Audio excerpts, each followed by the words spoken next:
Hello everyone, welcome back to ambition study centres online class. हम पढ़ रहे हैं हमारा chapter number 3 metals and non metals. Metals and non metals में हमने प्रीवियस क्लास में देखे थे about the physical properties of metals and about the physical properties of non metals. उनमें जो डिफरेंसेस थे मैं समझता हूँ आप सभी ने वो पढ़कर आए हो और आपको वो पूरी आइडिया क्लियर भी हो चुकी है। अगर मैं एक बार शॉर्ट में अगर रिवाइज कराऊँ तो कुछ ऐसे हमने पढ़े थे कि metals are the good conductor of heat and electricity and non metals are the bad conductor of heat and electricity. Metals are malleable and ductile whereas non metals are neither malleable nor ductile, means कि वो malleability और ductile की property show नहीं करते हैं। फिर बात करेंगे हम मेटल्स की। So metals have the lustre, it means कि it have shine and it has shine, and non metal has no shine, that is they are not lustrous, they looking like a dull, वो dull दिखते हैं। Then after हमने पढ़े थे about the metal is that कि वो hard होते हैं except mercury at room temperature, it is found in liquid state, and other non metals are soft except diamond which is found in hard substance, which is found as a hard metal, hard non metal, okay, जो कि allotrope है carbon का।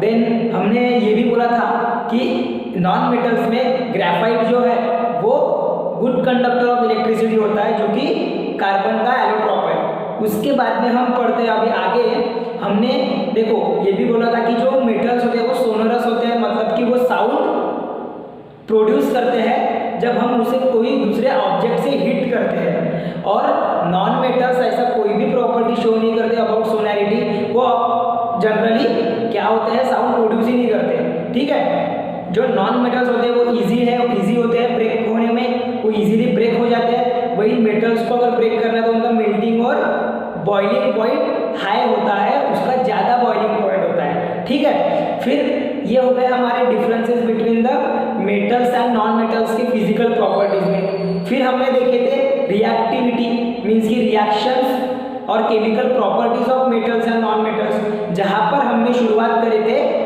Chemical properties of metals के साथ में। उसमें भी हमने देखे थे कि जो मेटल्स होते हैं वो किस तरीके से रिएक्ट करते हैं with oxygen in presence of air, मतलब एयर के प्रेजेंस में वो ऑक्सीजन के साथ में किस तरीके से रिएक्ट करेंगे। तो वो फॉर्म कर रहे थे मेटल ऑक्साइड, है ना।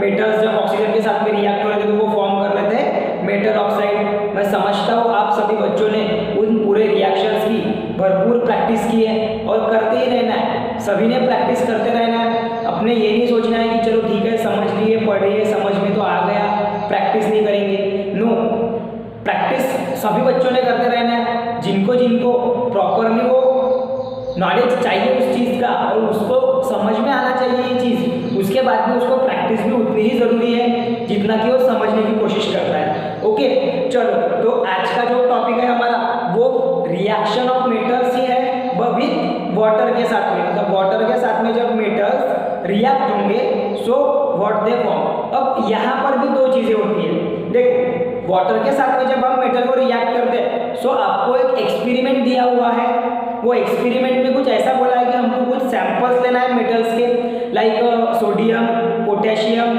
एल्यूमिनियम, मैग्नीशियम, कैल्शियम, ठीक है, ये सैंपल्स लेना है। फिर इनको क्या करते चलना है, कोल्ड वाटर और हॉट वाटर इनके साथ में रिएक्ट करते चलना है, ठीक है। सो वहाँ पर ऐसा होगा कि कुछ जो मेटल्स है जो हाईली रिएक्टिव है, क्या बोल रहा हूँ मैं, कुछ मेटल्स जो हाईली रिएक्टिव है वो क्या हो जाएंगे, जल्दी से रिएक्ट हो जाएंगे विद द कोल्ड वाटर, ठंडे पानी के साथ ही में, और कुछ ऐसे मेटल्स रहेंगे जो थोड़ा स्लो रिएक्ट होंगे, किससे, कोल्ड वाटर से, या फिर होंगे ही नहीं, लाइक कैल्शियम की अगर हम बात करते हैं तो कैल्शियम क्या होता है कि कोल्ड वाटर में रिएक्ट होता है लेकिन थोड़ा स्लो प्रोसेस होती है उसकी रिएक्ट होने की as compare to sodium and potassium. Okay, फिर हम आते हैं मैग्नीशियम की ओर। तो मैग्नीशियम जो है वो कोल्ड वाटर से रिएक्ट नहीं होता, उसे कहीं ना कहीं हीट की ज़रूरत होती है रिएक्ट होने में, मतलब कि वो रिएक्ट होता है हॉट वाटर से, वो कौन से वाटर से रिएक्ट होगा, हॉट वाटर के प्रेजेंस में, ठीक है, मतलब हमें पानी को गर्म करना पड़ेगा, टेम्परेचर बढ़ाना पड़ेगा उसका, बराबर है। तो वहां पर वो उसकी जो रिएक्टिविटी है वो as compare to calcium, sodium and potassium कम रहती है, ओके। उसके बाद में हम बात करते हैं कुछ ऐसे मेटल्स की जो कि बिल्कुल भी वाटर के साथ में रिएक्ट नहीं होगी, मतलब कि कोल्ड वाटर के साथ में और हॉट वाटर के साथ में, लाइक एल्यूमिनियम हो गया, आयरन हो गया, ये हॉट वाटर या कोल्ड वाटर के साथ में रिएक्ट नहीं होते, तो ये रिएक्ट होते हैं स्टीम के साथ में। मतलब कि हम जब वाटर को अबाउट 100 डिग्री के ऊपर या फिर 100 डिग्री के आसपास हॉट वाटर को 100 डिग्री के आसपास बॉईल करेंगे, तो वहाँ से जो स्टीम तैयार होती है वाटर की, उसके साथ में रिएक्ट होते हैं कुछ metals like aluminium, iron, zinc, okay. तो ये चीज आपको ध्यान में रखना है कि reactivity of metals with water varies, वो क्या होती है, वैरी होती है from increasing order to decreasing order, मतलब high reactivity to low reactivity. Highly reactive metals जो है वो कोल्ड वाटर के साथ में फट से रिएक्ट होते हैं और वहां पर भी वो हीट प्रोड्यूस करते हैं, लेकिन जैसे जैसे हम डाउन द ग्रुप जाते हैं, मतलब कि डाउन द कॉलम जाते हैं, तो वैसे वैसे जो रिएक्टिविटी है मेटल्स की वो भी क्या होती रहती, डिक्रीज होती रहती, और वो फिर लेस रिएक्टिव बन जाते कोल्ड वाटर के साथ में, या फिर रिएक्ट ही नहीं होते, ठीक है। तो इस तरीके से हमें यहाँ पर पढ़ना है about the reaction of metals with water. क्या पढ़ना हमें, reaction of metals with water. तो चलिए शुरुआत करते हैं। देखो क्या बोला गया है, as all metals do not react with cold water, some of the metals are react with steam. क्या बोल रहे हैं वो पॉइंट की सभी मेटल, जैसे कि सभी मेटल कोल्ड वाटर के साथ में रिएक्ट नहीं होते हैं, some of the metals are react with steam, कुछ मेटल्स ऐसे होते हैं जो किससे रिएक्ट होते हैं, स्टीम से। उसके बाद में when the metal react with cold or hot water it produce metal hydroxide and hydrogen gas। मतलब सीधा सीधा इसका मीनिंग है कि जब मेटल्स कोल्ड वाटर या फिर हॉट वाटर इनके साथ में रिएक्ट होंगे, तो वहां पर वो प्रोड्यूस करेंगे sodium hydroxide and hydrogen gas. क्या प्रोड्यूस करेंगे, sodium hydroxide and hydrogen gas. उसके बाद में when some metals react with steam, क्योंकि हमने बोले थे हॉट वाटर या कोल्ड वाटर से ही सभी मेटल्स रिएक्ट नहीं होंगे, तो कुछ मेटल की रिएक्टिविटी कम होने के कारण, वो रिएक्ट होंगे विद द स्टीम। किसके साथ में रिएक्ट होंगे, विद द स्टीम। तो जब वो स्टीम के साथ में रिएक्ट होते हैं, it produce the metal oxide and hydrogen, मतलब हमें प्रोडक्ट अलग मिलेगा, हमें वहां पर मिलेगा metal oxide, what I am saying, metal oxide. ध्यान में रखना, जब स्टीम के साथ में रिएक्ट हो रहे हैं metals, so metal oxide, and जब कोल्ड या फिर हॉट वाटर के साथ में रिएक्ट हो रहे हैं तो मेटल हाइड्रोक्साइड।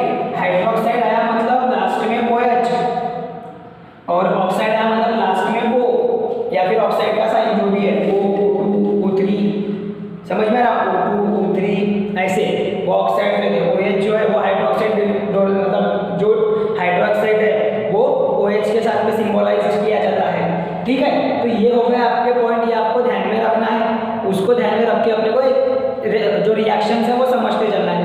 अब मैं बात करूंगा आपके टेक्स्ट बुक की, तो आपके टेक्स्ट बुक में सबसे पहले दिया हुआ है आपको एक्टिविटी 3.10। बस जो मैंने अभी तक के बताया आपको कि मेटल्स कैसे रिएक्ट होंगे हॉट वाटर के साथ में, कोल्ड वाटर के साथ में। अब कुछ मेटल्स जो है वो हॉट वाटर के साथ में रिएक्ट होते हैं, जब वो हॉट वाटर के साथ में रिएक्ट होते हैं तो वो क्या होते हैं कि हीट प्रोड्यूस नहीं करते ज़्यादातर, क्योंकि उनको खुद को ही हीट की जरूरत होती है to react with the water, है ना। तो वो एक प्रॉपर्टी है उसकी। दूसरा हमें देखने मिलता है ऑब्जर्वेशन कि कुछ ऐसे मेटल्स होते हैं जो काफ़ी फास्ट रिएक्ट होते हैं। कुछ ऐसे मेटल्स होते हैं स्टूडेंट्स जो काफ़ी फास्ट रिएक्ट होते हैं विद कोल्ड वाटर, और वो वहाँ पर वेरी वायलेंटली। अब अब वायलेंटली का मीनिंग है कि काफी एक्सप्लोसिवली वो रिएक्ट होते हैं और वो समटाइम फायर भी कैच कर लेते हैं। वहां पर जो हाइड्रोजन गैस वहां पर इवॉल्व होती है, उस हाइड्रोजन गैस में क्या हो जाता है, वो इमीडिएटली फायर कैच कर लेती है। लाइक हम बात करेंगे पोटेशियम मेटल की, हम बात करेंगे सोडियम मेटल की, तो ये कोल्ड वाटर में रिएक्ट होने के साथ साथ जल से वो एक्सोथर्मिक रिएक्शन कैरिड आउट होती है। वहाँ पर एक्सोथर्मिक रिएक्शन कैरिड आउट हो रही है, मतलब वहाँ पर हीट प्रोड्यूस होती है। हीट प्रोड्यूस हो रही है, इट मीन्स कि वहाँ पे हमें क्या मिलेगा कि हाइड्रोजन गैस फायर कैच कर रही है, वहाँ पर फायर लग रही है। तो वही सब आपको आपके एक्टिविटी में दिया हुआ है, समझ में आ रहा है, और वही सब आपको पूछा हुआ है। सो मैं ये समझता हूँ कि आप सभी बच्चों ने वो एक्टिविटी को प्रॉपरली पढ़ना है और फाइंड आउट करना है उसके आंसर्स, जैसे कि कौन से ऐसे मेटल्स हैं जो कैच कर रहे हैं, फायर कैच कर रहे हैं, मैंने बता दिया लाइक पोटेशियम एंड हाइड्रोजन। उसके बाद में ऑर्डर ऑफ रिएक्टिविटी, तो वो आपको समझ में ही आ रहा है। जो मेटल्स कोल्ड वाटर के साथ में रिएक्ट हो रहे हैं वो उनकी रिएक्टिविटी हाई रहेंगी, ज़्यादा रहेंगी। फिर जो हॉट वाटर के साथ में रिएक्ट कर रहे हैं वो थोड़ा सा मॉडरेट रहेंगे, और उसके बाद में आएंगे लेस रिएक्टिव मेटल्स जो कि स्टीम वगैरह के साथ में रिएक्ट कर रहे हैं, ठीक है ना। तो इस तरीके से उसकी रिएक्टिविटी भी आपको लगाते चलना है। Very easy topic for that, वो तो तुम्हारे लिए काफ़ी आसान टॉपिक है तुम लोगों के लिए, वो कि कैसे उसको रिएक्टिविटी समझना है, ठीक है। तो अभी हम बढ़ते हैं हमारे रिएक्शन पार्ट की ओर। आपको इतना तो समझ में आ ही गया। अब आपको पहला एग्जाम्पल हमें समझना है, जो कि बोला गया है potassium metal react with water, that is a cold water here. हाँ, पोटेशियम वाटर जो है ना, कोल्ड वाटर के साथ पोटेशियम मेटल जो है वो कोल्ड वाटर के साथ में रिएक्ट कर रहा है, तो वो हमें देगा potassium hydroxide and hydrogen gas. क्या क्या देगा हमें वो? पोटेशियम हाइड्रोक्साइड और हाइड्रोजन गैस। अब वो रिएक्शन किस तरीके से होगी देखो, we have to take the potassium metal as a solid and water H2O as a liquid. It gives क्या मिलेगा? पोटेशियम हाइड्रोक्साइड मतलब KOH बाय 2, या फिर इसको ऐसे लिख सकते हैं हम KOH, क्या लिखेंगे? KOH, potassium hydroxide KOH plus hydrogen gas, जो कि हमारी हाइड्रोजन गैस किसके फॉर्म में रहेंगी? हाइड्रोजन गैस रहेंगी हमारी गैसियस फॉर्म में, और 2 मॉलिक्यूल्स रहेंगे उसके। कितने मॉलिक्यूल्स रहेंगे उसके? 2 मॉलिक्यूल्स रहेंगे किसके? हाइड्रोजन गैस के। तो ये तो मैंने अकॉर्डिंग टू वर्ड इक्वेशन के अकॉर्डिंग मैंने इसको बना दिया उसका इक्वेशन। अब हमें ये बैलेंस है या नहीं वो भी चेक करना काफी जरूरी है, बिकॉज ऑफ की मास can not be created, neither be created nor be destroyed, है ना। सो देखो अभी यहाँ पर लेफ्ट हैंड साइड में पोटेशियम का 1 मॉलिक्यूल है, 1 एटम है, राइट हैंड साइड में भी 1 है, चलो कोई बात नहीं। उसके बाद में यहाँ पर हाइड्रोजन के 2 एटम्स है, यहाँ पर हमें 3 दिखाई दे रहे हैं, मतलब कि ये बैलेंस हुआ क्या?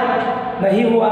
और हम यहाँ पर हाइड्रोजन के 3 मॉलिक्यूल्स बना भी नहीं सकते, है ना, फिर वो हमें फ्रैक्शन लेना पड़ेगा। तो हम क्या कर देते हैं कि ये जो H2O है इसको हम 2 से मल्टीप्लाई कर देते हैं। ये जो H2O है इसको हम 2 से मल्टीप्लाई कर देते हैं। अब जब 2 से मल्टीप्लाई करेंगे तो यहाँ पर क्या हो रहा है कि ये जो 2 है और ये 2 कुल मिलाकर 4 बन गए, और आपके ऑक्सीजन बन गए 2। तो अभी हमें क्या होना, यहाँ पर एक हाइड्रोजन है और 2 हाइड्रोजन अलग है, मतलब 3 हो गए, और एक बढ़ाना चाहिए। तो हम क्या करेंगे? 2 से मल्टीप्लाई कर देंगे पूरे के पूरे KOH को बैलेंस करने के लिए। तो अब देखो यहाँ पर लेफ्ट हैंड साइड में हाइड्रोजन के मॉलिक्यूल्स हो गए 4, राइट हैंड साइड में भी हाइड्रोजन के मॉलिक्यूल्स हो गए 4, लेफ्ट हैंड साइड में वाटर के भी मॉलिक्यूल्स हो गए 2, राइट हैंड साइड में भी वाटर के मॉलिक्यूल्स हो गए 2। अब बात आ गई पोटेशियम पे। पोटेशियम की जो एटम्स है वो प्रोडक्ट साइड में, मीन्स की राइट साइड में 2 है। वही बात करेंगे हम पोटेशियम के लेफ्ट साइड की, तो वहाँ पर सिंगल है, तो हम इसको भी कर देंगे मल्टीप्लाइड बाय 2। अब ये बन गया बैलेंस केमिकल इक्वेशन। ये मैं इसलिए आपको ऐसे समझा रहा हूँ रिएक्शन करते वक्त कुछ ताकि आपने जो पार्ट पहले पढ़े और हो सकता है कि वहाँ पर आपने अगर प्रॉपरली रिवीजन नहीं करे तो वो रिएक्शन वाइज आपका प्रैक्टिस होते रहेंगे। वैसे वो आपको करना था थर्ड लेसन में ही, सॉरी सेकंड लेसन में ही, लेकिन कहीं ना कहीं फर्स्ट लेसन हमने पढ़े, वो फर्स्ट लेसन में करना था, लेकिन आपने वो समझते रहना कि कैसे आपको रिएक्शन करने आना है।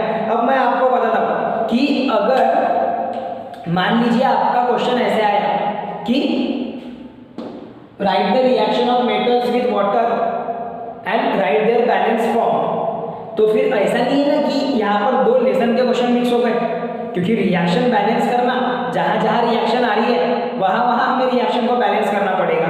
तो वो आपने ध्यान में रखना है कि जब जब हम रिएक्शन लिखते हैं so we have to check कि वो रिएक्शन बैलेंस है या नहीं, तो वो आपको चेक करते रहना पड़ेगा सभी बच्चों को। अब देखते हैं, ये देखो यहाँ पर क्या बोला गया है कि 2 molecules of potassium get react with cold water, it gives potassium hydroxide and hydrogen gas, then come to the sodium water, sodium के साथ में वाटर की रिएक्शन। सो यहाँ पर भी 2 मॉलिक्यूल, मैं ये डायरेक्ट लिख दे रहा हूँ सोडियम, 2 molecules ऑफ सोडियम, क्यों? क्योंकि आई नो कि यहाँ पर सोडियम हाइड्रोक्साइड को बैलेंस करने के लिए हमें लगेगा, लेकिन आपने रफ में करना है उसको।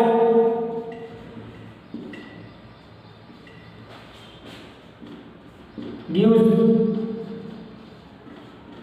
2NaOH plus H2 gas. समझ में आ रहा है? यहाँ पर भी क्या बनेगा? Sodium hydroxide. क्या बनेगा वहां पर? Sodium hydroxide. ठीक है, अब आते हैं अगले रिएक्शन पे। उससे पहले, वो रिएक्शन पढ़ने से पहले देखो क्या बोला जा रहा है कि the reaction of potassium and sodium is violent. Violent का मीनिंग यहाँ पर एक्सप्लोसिव, जो कि हीट वगैरह प्रोड्यूस करेगा, एंड एक्सोथर्मिक। क्या है वो? एक्सोथर्मिक भी है, मतलब लार्ज अमाउंट ऑफ हीट वहां पर रिलीज होती है। Evolve H2 gas and catches fire. वो जो H2 गैस, हाइड्रोजन गैस जो इवॉल्व होगी वो क्या करेगी? वहां पर फायर को कैच करेगी, मतलब कि वहां पर हीट प्रोड्यूस होने के कारण कैचिंग हो रहा है फायर का।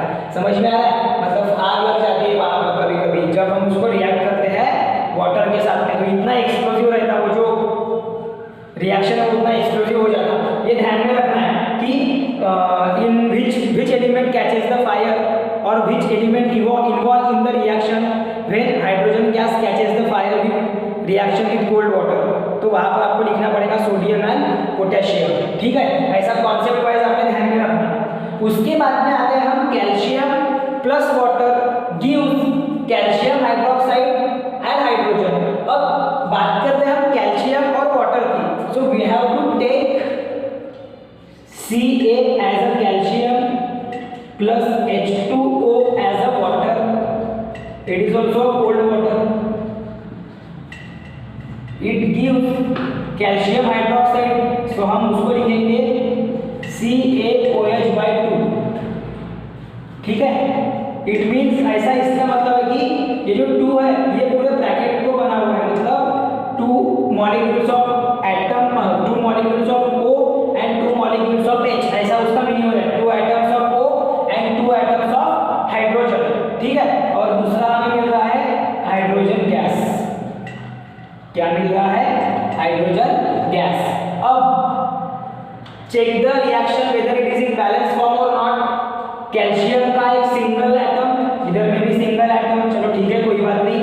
फिर हाइड्रोजन के 2 एटम्स, तो यहाँ पर भी 2, लेकिन ये 2 एक्स्ट्रा आ गया यहाँ पर, मतलब कि हमें हाइड्रोजन के बनाने पड़ेंगे 4, सो उसको हम लगा देंगे 2। अब देखो चेक करो, हाइड्रोजन के 4 मॉलिक्यूल्स, इधर में भी 4, ऑक्सीजन के यहाँ पर राइट हैंड साइड में 2 है, लेफ्ट हैंड साइड में भी 2 है। इट मीन्स कि ये रिएक्शन बैलेंस है। ये जो रिएक्शन आपने करी है ये बैलेंस फॉर्म में है आपकी रिएक्शन। ठीक है, चलो बस आपको क्या करना था? हाइड्रोजन और ऑक्सीजन के मॉलिक्यूल्स को बैलेंस करना था। अब ये हमने कर ली है कैल्शियम की रिएक्शन वाटर के साथ में, कैल्शियम मेटल की। अब यहाँ पर एक बात ध्यान रखने लायक है सभी बच्चों को कि ये जो रिएक्शन होगी कैल्शियम की हाइड्रोजन वाटर के साथ में, ये reaction as compare to sodium and potassium slow रहेगी।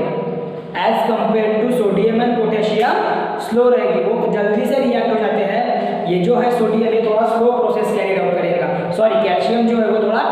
स्लो प्रोसेस कैरिड आउट करेगा through the reaction, through out the reaction. Okay, मतलब कि ये होता है कोल्ड वाटर से ही रिएक्ट होता है कैल्शियम, लेकिन कोल्ड वाटर से रिएक्ट होने के साथ साथ वो थोड़ा स्लो होगा और वो ज़्यादा हीट भी प्रोड्यूस नहीं करेगा। इस वजह से वहाँ पर ना तो कोई फायर वगैरह कैच होगी या कोई ना ही कोई फायर लगेगी ना कुछ। ओके, हाइड्रोजन गैस इवॉल्व होगी लेकिन ज़्यादा अमाउंट में हीट प्रोड्यूस नहीं होती है वहाँ पे। ओके, तो ये आपको ध्यान रखना है, it doesn't produces much amount of heat. उसके बाद में अब आते हैं हम मैग्नीशियम मेटल के रिएक्शन की ओर। तो मैग्नीशियम थोड़ा एक्सेप्शन शो करता है, जैसे कि हमने बोले metals are react with cold water as well as hot water, it produces metal hydroxide. तो मैग्नीशियम जो है ये हॉट वाटर के साथ में रिएक्ट होता है। मैग्नीशियम मेटल किसके साथ में रिएक्ट होगा? हॉट वाटर के साथ में। हॉट वाटर के साथ में रिएक्ट हो रहा है मींस उसकी रिएक्शन, उसकी reactivity as compare to calcium slow रहेगी, कम रहेगी। ठीक है, तो देखो इसकी रिएक्शन कैसे कैरिड होगी। तो मैग्नीशियम प्लस वाटर, वाटर कैसा रहेगा? हॉट। ठीक है, it gives MgOH/2 plus hydrogen gas. ठीक है, प्लस हाइड्रोजन गैस। ये जो मैंने AQ एक्वस लिखा ना, ये आपको बराबर ये 2 के साइड में लिखना होता है, लेकिन चलो ठीक है मैं ये लिख देता हूँ आपको यहाँ पर समझने के लिए। वो आपने ऐसी गलती नहीं करना है। हाँ, कुछ इस तरीके से। ओके, देखो क्या बोला मैंने कि जब मैग्नीशियम हॉट वाटर के साथ में रिएक्ट होगा so it form magnesium hydroxide that is MgOH/2 and hydrogen gas.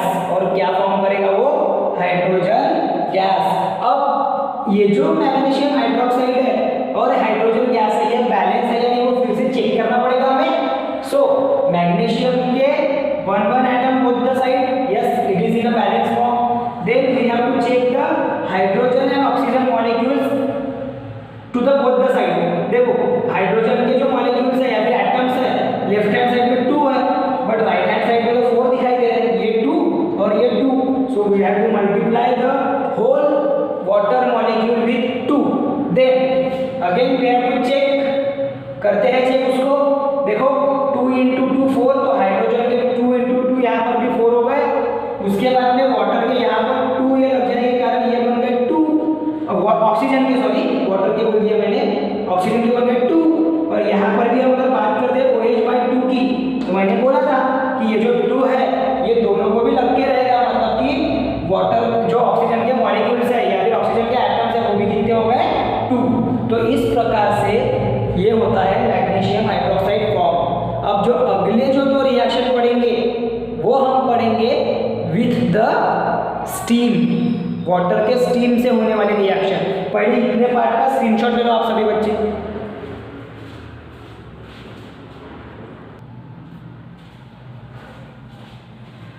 तो अभी हम देखते हैं स्टूडेंट्स की जब मेटल स्टीम के साथ में रिएक्ट होंगे तो वो किस तरीके से ऑक्साइड्स फॉर्म करेंगे। देखो सबसे पहले हमने वही बताया कि जो मेटल्स है, लाइक हम बात करेंगे aluminium, zinc, iron, do not react with cold और hot water, they react with steam. ये जो जनरली मेटल्स होते हैं लाइक एल्यूमिनियम, जिंक, आयरन, ये जनरली हॉट या फिर कोल्ड वाटर के साथ में रिएक्ट तो होते नहीं, तो वो रिएक्ट होंगे स्टीम के साथ में। स्टीम के साथ में रिएक्ट हो रहे हैं तो वो क्या फॉर्म कर रहे हैं वहां पर? मेटल ऑक्साइड और हाइड्रोजन गैस। ठीक है, अब देखो ये जो एल्यूमिनियम है ये रिएक्ट हो रहा है वाटर के साथ में, तो वो बना रहा है एल्यूमिनियम ऑक्साइड और रिलीज कर रहा है हाइड्रोजन गैस। और क्या रिलीज कर रहा है? Hydrogen gas. अब यहाँ पर क्या बात हो रही है कि यहाँ पर ये बात होती है जो हाइड्रोजन है ये यहाँ से रिप्लेस होके ऑक्सीजन किसके साथ में ऐड हो जाता है? एल्यूमिनियम के साथ में। ठीक है, अब वहाँ पर ये स्टीम जो है ये है गैसियस फॉर्म में। कौन से फॉर्म में? गैसियस फॉर्म में, स्टीम के फॉर्म में। अगर लिक्विड या फिर एक्वस फॉर्म में होती तो वो एल्यूमिनियम उससे रिएक्ट नहीं होता था। ध्यान में रखना, तो वो जो स्टेट ऑफ द रिएक्टेंट है वो इसीलिए देना जरूरी होता है ताकि अगर मैं यहाँ पर लिक्विड लिखता था तो वो रिएक्ट नहीं होता था ऑक्सीजन मतलब एल्यूमिनियम उसके साथ में। तो ध्यान में रखना वो चीज़, ठीक है। फिर उसके बाद में ये 2 3 क्यों आया ये आप समझ सकते हो, बिकॉज ऑफ कि हमें नंबर ऑफ एटम दोनों साइड में इक्वल करना है, बैलेंस करना है। उसके बाद में वही बात करते हैं जिंक की, वहाँ पे भी सेम वही जिंक ऑक्साइड फॉर्म होगा। बात करते हैं इसकी तो यहाँ पर होगा आयरन ऑक्साइड, है ना। तो यहाँ पर ये आपको कुछ रिएक्शंस दी हुई है, जब सीधा सीधा आपको क्या ध्यान में रखना है कि whenever the metal like aluminium, iron and zinc react with steam it form metal oxides and hydrogen gas, ठीक है। उसके बाद में हम बात करते हैं metals like lead, copper, silver, gold do not react with water even not with the steam, मतलब कि वो स्टीम के साथ में भी रिएक्ट नहीं करते हैं और वाटर के साथ में तो चांस ही नहीं बनता। इसके पीछे का एक रीजन ये भी है कि ये जो है लाइक हम बात करेंगे यहाँ पर लीड की, कॉपर की, तो ये अपने जो इलेक्ट्रॉन्स है वो इजीली किसी को वाटर में डिसॉल्व नहीं करते, वाटर में डोनेट नहीं करते, वो डिसोसिएट नहीं होते जब वो वाटर के साथ में रिएक्ट होते हैं। तो जो ये मेटल्स है ये अपने इलेक्ट्रॉन डोनेट नहीं करते और हाइड्रोजन गैस वहाँ से अलग नहीं निकल पाती। इस वजह से वो जो रिएक्शंस है वो वहाँ पर कैरिड आउट नहीं होती। वो आपने समझना है कि क्यों नहीं होती, बिकॉज ऑफ की जो लाइक कॉपर जैसे जो मेटल्स है ये इजीली अपने इलेक्ट्रॉन किसी को डोनेट नहीं करते इजीली, समझ में आया ना। वाटर के साथ में खासकर वाटर के प्रेजेंस में वो अपने इलेक्ट्रॉन डिसोसिएट नहीं करते हैं to form the hydrogen gas, इसीलिए वो वहाँ पर वाटर वगैरह के साथ में रिएक्ट नहीं करते हैं, इसीलिए वो वहाँ पर वाटर वगैरह के साथ में रिएक्ट नहीं करते हैं। समझ में आ रहा है, ठीक है ना। और दरअसल जब जब हम पहली रिएक्शन देखें तो हमने देखी कि जो वाटर के साथ में जब रिएक्ट हो रहा था तो वाटर क्या कर रहा था, अपने हाइड्रोजन के जो इलेक्ट्रॉन्स है, हाइड्रोजन आयंस, वो क्या कर दे रहा था, रिलीज कर दे रहा था। इसलिए तो हाइड्रोजन गैस फॉर्म हो रही थी वहाँ पर। जो हाइड्रोजन आयंस है वाटर के वो क्या हो रहे थे, हाइड्रोजन आयंस हाइड्रोजन एटम्स में कन्वर्ट हो रहे थे, हाइड्रोजन आयंस हाइड्रोजन एटम्स में कन्वर्ट हो जा रहे थे, इसीलिए वो रिएक्ट हो रहा था वहाँ पर। लेकिन जो मेटल्स है लाइक कॉपर वगैरह ये इजीली रिड्यूस नहीं करते अपने आयंस को, कॉपर जैसे लीड जैसे जो मेटल्स है ये इजीली अपने आयंस को रिड्यूस नहीं करते हैं, इस वजह से वहाँ पर ऑक्सीडेशन भी उनका नहीं होता, ठीक है। चलो समझ में आ रही है, इसका स्क्रीनशॉट लो। उसके बाद में पढ़ते हैं हमारा next metals, reaction of metals with acids, reaction of metals with acid.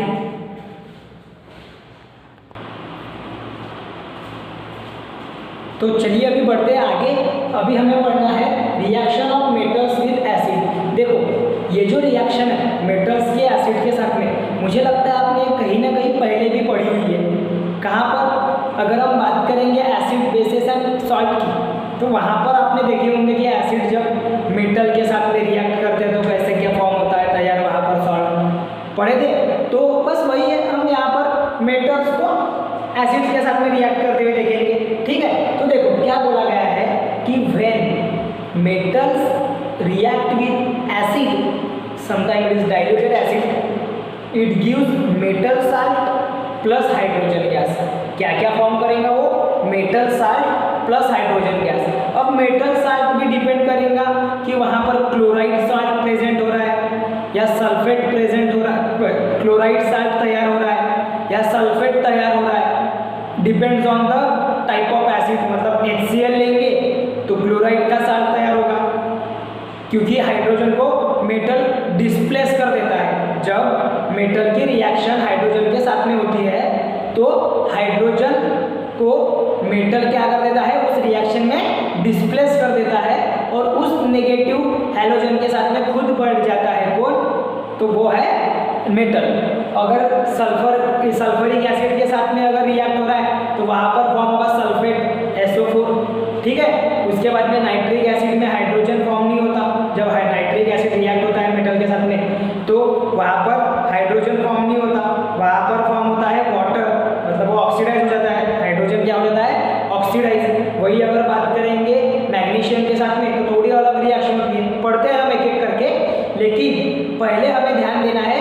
About the metal with dilute acid form metal salt and hydrogen. So देखो हम यहाँ पर कुछ एग्जांपल्स कंसीडर कर रहे हैं, like sodium plus hydrochloric acid gives sodium chloride plus hydrogen. अब ये मैंने वर्ड इक्वेशन इसलिए लिखा क्योंकि आपको यहाँ पर मुझे समझा के देना है कि हमें इसको कौन से फॉर्म में लिखना है, इक्वेशन के फॉर्म में उसको रिप्रेजेंट करना है।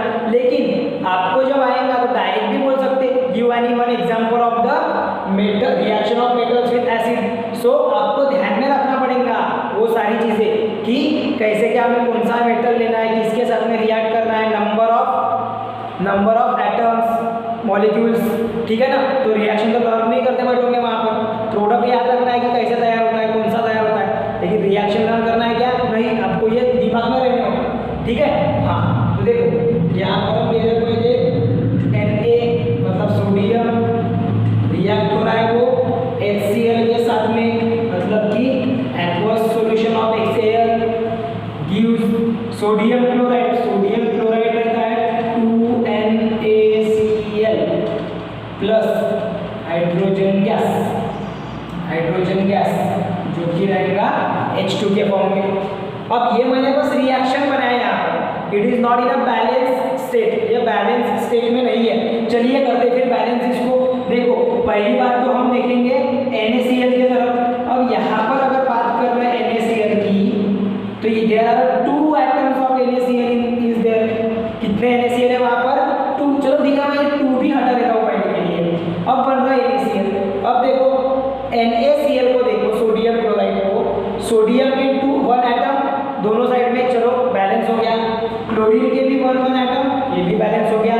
अब बात आ गई हाइड्रोजन पे, तो हाइड्रोजन पे राइट हैंड साइड में 2 एटम्स है, लेकिन अगर वही हम बात करेंगे हाइड्रोजन की अगर लेफ्ट हैंड साइड में देयर इज ओनली 1 एटम। सो यहाँ पर हाइड्रोजन को 2 एटम बनाने के लिए हम ऐसा तो नहीं लिख सकते H2Cl, है ना, ये गलत हो जाएगा उसका, क्योंकि मॉलिक्यूलर फॉर्मूला जो केमिकल फॉर्मूला है वो चेंज नहीं होता ड्यूरिंग द रिएक्शन। जब हम बैलेंस करते हैं तो एक रूल था कि केमिकल फॉर्मूला हम चेंज नहीं कर सकते, तो हम क्या करेंगे वो 2 बनाने के लिए कंप्लीट पूरे के पूरे HCl को 2 से मल्टीप्लाई कर देंगे। तो अब देखो यहाँ पर हाइड्रोजन के 2 तो हो गए, लेकिन साथ ही साथ में क्लोरीन के भी 2 मॉलिक्यूल्स हो गए। समझ में आ रहा है? तो हम क्या करेंगे NaCl/2 भी लिख सकते हैं, या फिर अगर ज़्यादा क्वांटिटी में हमें अगर सोडियम मेटल लेना है तो 2 करके ये 2 को हटा के 2 NaCl भी लिख सकते हैं। अब तुम चेक करो आपका इक्वेशन बैलेंस है या नहीं, चेक करो। देखो 2 atoms of sodium, there is also 2 atoms of sodium, 2 atoms of chlorine, right hand side में भी 2 atoms of chlorine, 2 atoms of hydrogen, here also 2 atoms of hydrogen. Okay, तो ये बन गया आपका बैलेंस केमिकल इक्वेशन। और रिएक्शन तो आपको पता ही चल गई क्या हो रहा है यहाँ पर, सोडियम डिस्प्लेस कर रहा है टू हाइड्रोजन गैस। सोडियम किसको डिस्प्लेस कर रहा है, डिस्प्लेस हाइड्रोजन को डिस्प्लेस कर रहा है। ओके, अब देखो यहाँ पर हम आते हैं अभी मैग्नीशियम और हाइड्रोक्लोरिक एसिड के ऊपर में। तो मैग्नीशियम की हम Mg, बात आती है हाइड्रोक्लोरिक एसिड की तो HCl in liquid aqueous state ले लेते। चलो डाइल्यूट है ना, वो डाइल्यूट करना हमने, इसलिए एक्वस स्टेट लेना पड़ेगा। अब यहाँ पर मैग्नीशियम क्लोराइड मतलब कि MgCl, 2MgCl भी लिख सकते हो या फिर MgCl2 भी लिख सकते हो, ध्यान में रखना। हाँ, अब यहाँ पर फिर से हाइड्रोजन गैस, फिर से चेक करना पड़ेगा बैलेंस है या नहीं। तो सीधा ये यहाँ पर हमें 2 एटम्स ऑफ हाइड्रोजन बढ़ाने ही पड़ेंगे। अब देखो बैलेंस है या नहीं,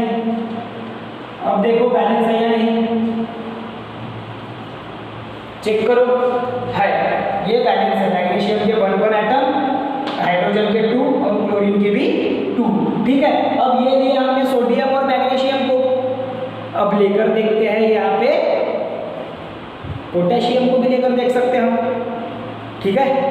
हम यहाँ पर पोटेशियम को भी लेकर देख सकते हैं, लेकिन वो क्या है ना कि पोटेशियम और सोडियम ये काफ़ी फास्ट रिएक्ट होते हैं, इसलिए जनरली हम उसको एक्सपेरिमेंट में कंसिडर नहीं करते, बहुत ही जल्दी रिएक्ट होते हैं। उसके बाद में हम लेते हैं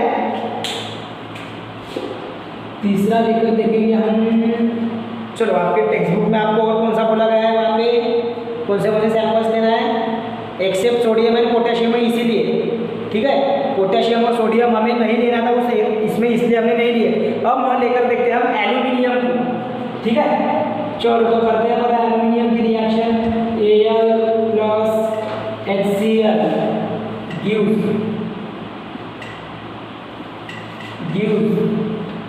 क्या आएगा, Al2Cl3 या फिर ये Al2 को हम ऐसा लिख देते सामने में AlCl3, मतलब ये बन गया एल्यूमिनियम क्लोराइड। ये क्या बन गया, एल्यूमिनियम क्लोराइड। क्या बन गया, एल्यूमिनियम क्लोराइड प्लस क्या रिप्लेस हो रहा है यहाँ पर, हाइड्रोजन। तो हाइड्रोजन गैस अलग से निकल जाएगी, हाइड्रोजन गैस अलग से निकल जाएगी। अब ये बन गया हमारा इक्वेशन, ये क्या बन गया हमारा chemical equation. But now we have to balance it. देखो एल्यूमिनियम के 2 मॉलिक्यूल्स है यहाँ पर राइट हैंड साइड में, यहाँ पर एक ही है भैया, इसको कर दो 2, है ना। देखो यहाँ पर 2 मॉलिक्यूल्स थे एल्यूमिनियम के, यहाँ पर सिंगल था तो मैंने कर दिया उसको मल्टीप्लाइड बाय 2, तो ये बन गया 2Al। चलो एल्यूमिनियम अभी हो गया बैलेंस। अब बात आती है क्लोरीन में, तो क्लोरीन का ध्यान दो, यहाँ पर मैंने क्या लिखा 2 कोएफिशिएंट में, मतलब कि ये जो क्लोरीन है, ये क्लोरीन के मॉलिक्यूल्स हो गए 6, कितने हो गए 6, तो हमें क्या करना पड़ेगा, HCl को 6 के साथ में मल्टीप्लाई कर देना पड़ेगा। चलो कर दिए मल्टीप्लाई, तो 6 HCl बन गया, 6 HCl बन गया, मतलब Cl हो गया बैलेंस, 2 × 3 6, यहाँ पर भी 6 एटम्स। अब हाइड्रोजन के कितने एटम्स है यहाँ पर 6 और यहाँ पर है 2, तो हमें करना पड़ेगा मल्टीप्लाइड बाय 3। समझ में आ रहा है, इस प्रकार से ये बन गया बैलेंस इक्वेशन, जहाँ पर जब हम एल्यूमिनियम मेटल को हाइड्रोक्लोरिक एसिड के साथ में रिएक्ट करते हैं तो वहाँ पर हमें देखने मिलता है कि जो एल्यूमिनियम मेटल है वो रिप्लेस करेगा हाइड्रोजन को और फॉर्म करेगा एल्यूमिनियम क्लोराइड।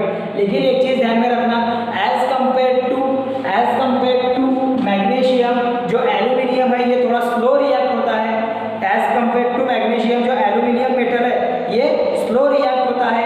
क्यों, क्योंकि उसके aluminium oxide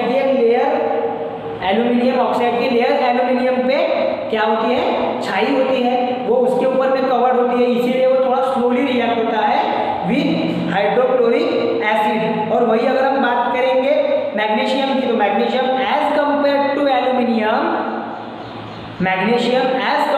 aluminium fast react होता है और एल्यूमिनियम स्लो रिएक्ट होता है, ठीक है। उसके बाद में हम आते हैं फिर आयरन के लिए, फिर हम लेते हैं पहले जिंक, ठीक है। पहले क्या लेते हैं हम, जिंक। तो देखो जिंक क्या है, 4 Zn plus HCl gives ZnCl by 2 plus H2, तो यहाँ पर करना पड़ेगा 2 से मल्टीप्लाई। ओके, समझ में आ रहा है। चलो उसके बाद में हाँ एक चीज़ यहाँ पर देखो, अब Zn जो है ये जब आप रिएक्शन करते हो, जब एक्सपेरिमेंट परफॉर्म करते हो, तो जो Zn है जिंक है ये as compare to aluminium, Zn as compare to aluminium slow react होता है। ये ध्यान में रखना पड़ेगा आप लोगों को कि एज कंपेयर टू एल्यूमिनियम जो जिंक है वो क्या है, लेस रिएक्टिव है। समझ में आ रहा है। उसके बाद में आते हैं हम आयरन के ऊपर में, Fe रिएक्ट विद HCl। अब मैं ये बैलेंसिंग का डायरेक्ट मतलब बिना आपको क्लियर समझा रहा हूँ, आपको समझना है। अभी तक के इतने एग्जाम्पल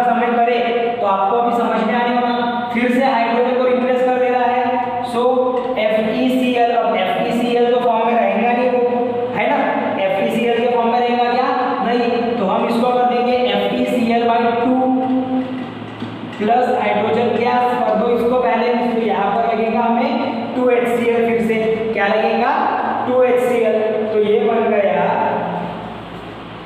गया FeCl प्लस H2O। समझ में आ रहा है? अब ये जो मैंने रिएक्शन आपको लिख कर दी, ये जो मैंने आपको रिएक्शंस लिख कर दी है, ये रिएक्शंस कुछ ऐसी है कि इनमें इनका ऑर्डर भी बताया गया है विद देयर रिएक्टिविटी। सोडियम जो है वो as compare to magnesium fast reactive है, उसके बाद में आता मैग्नीशियम, लेकिन हमें आपके एक्सपेरिमेंट में आपको सोडियम को लेना नहीं है, मैंने सिर्फ रिएक्शन समझाने के लिए आपको बताया। ओके, फिर मैग्नीशियम के बाद में एल्यूमिनियम, फिर जिंक, फिर आयरन। तो इसका जो रिएक्टिविटी है सीरीज है वो ऐसी है, इनकी जो रिएक्टिविटी है कुछ इस प्रकार से आएगी। मैग्नीशियम फास्ट रिएक्ट होता है एल्यूमिनियम से, उससे ज़्यादा फास्ट एल्यूमिनियम फास्ट रिएक्ट होता है जिंक से, और उससे ज़्यादा फास्ट रिएक्ट होता है Fe, that is a iron. समझ में आ रहा है? हाँ, और कॉपर के केस में हमें रिएक्शन दिखती ही नहीं, there is a no bubbles where seen and the temperature also remain unchange, therefore copper does not react with dilute hydrochloric acid. Copper does not react with dilute hydrochloric acid, so you have to mention in your mind. Copper does not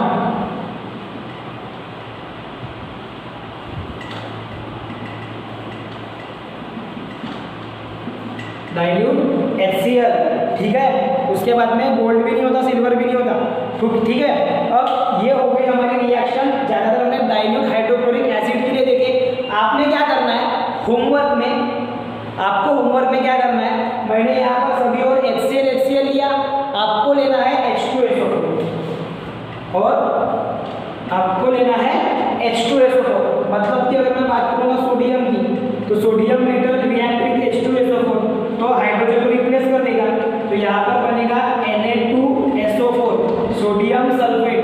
समझ में आ रहा है? जो कि रहेगा आपका balance state में, तो 2Na2SO4 प्लस H2 गैस। तो आपको ऐसे H2SO4 के साथ में डाइल्यूट H2SO4 के साथ में रिएक्शन करते चलना है होमवर्क में सभी की। समझ में आ रहा है? सभी एसिड के लिए। ओके, ये आपका होमवर्क है। समझ में आ रहा है क्या? H2SO4 के लिए करना आपका होमवर्क है। ओके, जो कि फॉर्म करेगा सल्फेट। क्या फॉर्म करेगा? सल्फेट फॉर्म करेगा। ऐसे होमवर्क में आपने प्रैक्टिस करना है। ध्यान में आ रहा है क्या सभी बच्चों को? ऐसे होमवर्क में आपको प्रैक्टिस करते चलना है विद डाइल्यूट H2SO4 के साथ में। मैंने यहाँ पर करके दिया 3HCl के साथ में, हाइड्रोक्लोरिक एसिड के साथ में। ओके, अब हम पढ़ेंगे reaction of metals with nitric acid, क्योंकि वहाँ पर हाइड्रोजन गैस प्रोड्यूस नहीं होती, इसलिए हम वो थोड़ा सा एक्सेप्शन करके समझने की कोशिश करेंगे।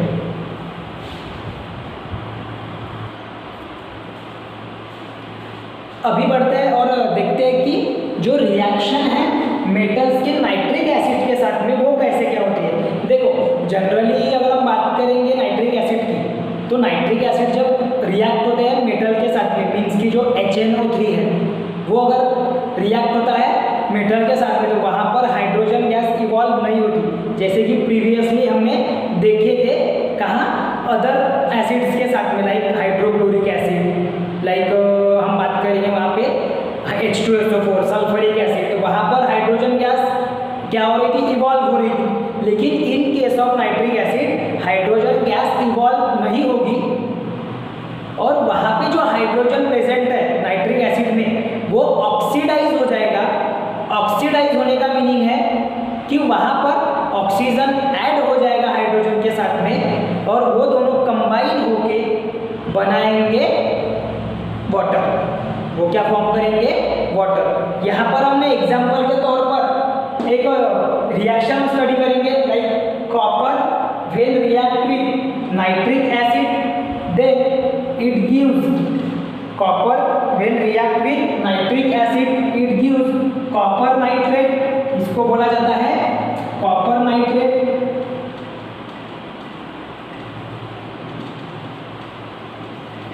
कॉपर नाइट्रेट को फॉर्म करेगा, और कॉपर नाइट्रेट फॉर्म करने के साथ साथ, मतलब जिसको कॉपर सॉल्ट भी बोला जाता है, ठीक है ना, कॉपर सॉल्ट भी बोला जाता है नाइट्रेट सॉल्ट, और साथ ही साथ में फॉर्म करेगा ऑक्साइड एंड वाटर। समझ में आ रहा है? मतलब कि जब कॉपर रिएक्ट होगा नाइट्रिक एसिड के साथ में तो वो फॉर्म करेगा कॉपर नाइट्रेट, ऑक्साइड और वाटर। अब ये रिएक्शन में कैसे क्या बैलेंस है वो हमें चेक करना पड़ेगा, तो वो मैं आपको थोड़ा एक्सप्लेन कर देता हूँ। देखो कॉपर तो ऑलरेडी बैलेंस है, उसका कोई वहाँ पर टेंशन नहीं है। बात करते हैं ये 4HNO3 की। 4HNO3 है मतलब कि 4 हाइड्रोजन और 4 नाइट्रोजन और कुल मिलाकर 12 ऑक्सीजन है, क्योंकि 4 इंटू 3 12 ऑक्सीजन है वहाँ पर। ठीक है, अब देखो इनका डिस्ट्रीब्यूशन कैसे हुआ है पूरा। अब ये रिएक्शन साइड देखेंगे हम, मतलब प्रोडक्ट साइड। देखो 4 हाइड्रोजन है तो 4 हाइड्रोजन पूरे के पूरे चले गए वाटर के साथ में, तो चलो हाइड्रोजन बैलेंस हो गया। उसके बाद में 4 नाइट्रोजन है तो यहाँ पर आ गए 2 नाइट्रोजन पहले कॉपर सॉल्ट में, कॉपर नाइट्रेट जो बना उसमें कितने नाइट्रोजन आ गए 2, अब बचे फिर से 2, तो वो 2 नाइट्रोजन आ गए फिर से ये नाइट्रस ऑक्साइड के में, जो नाइट्रस ऑक्साइड है उसमें आ गए वो, तो चलो वो भी बैलेंस हो गए। अब बात आती है 12 ऑक्सीजन की, तो 12 ऑक्सीजन में से आप देख पा रहे होंगे कि 6 ऑक्सीजन मतलब 3 और 2 है, तो इसका मल्टीप्लिकेशन है कि ये इसका मीनिंग है ये जो 3/2 है ना, तो ये 3/2 का मीनिंग है कि ये 3 और 2 मल्टीप्लिकेशन में है। समझ में आ रहा है? ये जो 3/2 है इसका मीनिंग ये है कि ये 3 इंटू 2 हो जाता है उसका मीनिंग, तो वो बन गए 6, मतलब यहाँ से 12 में से 6 ऑक्सीजन चले गए NO3/2 में। ठीक है, उसके बाद में बचे 6 तो 4 चले गए NO2 में, 4 ऑक्सीजन किस में चले गए NO2 में। और बात करेंगे हम वाटर की, तो 2 आ गए वाटर में, 2 किस में आ गए वाटर में। इस प्रकार से वो 12 ऑक्सीजन भी वहाँ पर यूज हो गए। लेकिन हाइड्रोजन गैस रिलीज हुई क्या? नहीं, हाइड्रोजन गैस हो गई ऑक्सीडाइज विथ ऑक्सीजन और वहाँ पर फॉर्म हो गया वाटर। तो ये रिएक्शन थी, और वही पॉइंट मैंने यहाँ पर दिखाया, like when metal react with nitric acid the hydrogen gas is not evolve, hydrogen gas is oxidise and form water during the reaction. During the reaction क्या होगा? हाइड्रोजन गैस ऑक्सीडाइज होगी, हाइड्रोजन गैस ऑक्सीडाइज होने के साथ साथ वो क्या form करेंगी? वाटर को फॉर्म करेंगे, आपको दिख रहा है प्रोडक्ट में। उसके बाद में various nitrogen oxide are form like nitrogen dioxide, di nitrogen oxide, dihydrogen monoxide भी बोल सकते हैं उसको हम। ठीक है, ये फॉर्म करते हैं। ओके, तो ये था आपका reaction of nitric acid with metals. क्या था? Reaction of nitric acid with metals. अभी देखो आज के क्लास में हमने जितना भी पोर्शन कवर करे तो आपको ये ध्यान में रखना है कि आपका कंप्लीट एक रिएक्शन आपको प्रैक्टिस करते रहना है, अलग अलग टाइप में प्रैक्टिस करना है। पूरा लोग अपन धीरे धीरे ही करके सही, लेकिन पूरा कवर करेंगे। और दूसरी चीज़, आप लोगों ने आपके नोट्स प्रॉपरली तैयार करते रहना है। मैं बार बार उस चीज़ को दोहरा रहा हूँ कि आपने आपके नोट्स सभी बच्चों ने अच्छे से प्रिपेयर करना है। देखो आपको प्रिपरेशन पे पूरा जोर देना ही देना है। ठीक है, तो चलो आज के क्लास में इतना, मिलेंगे अभी अगले क्लास में विथ एनी न्यू टॉपिक और नए रिएक्शंस पढ़ेंगे मेटल्स के।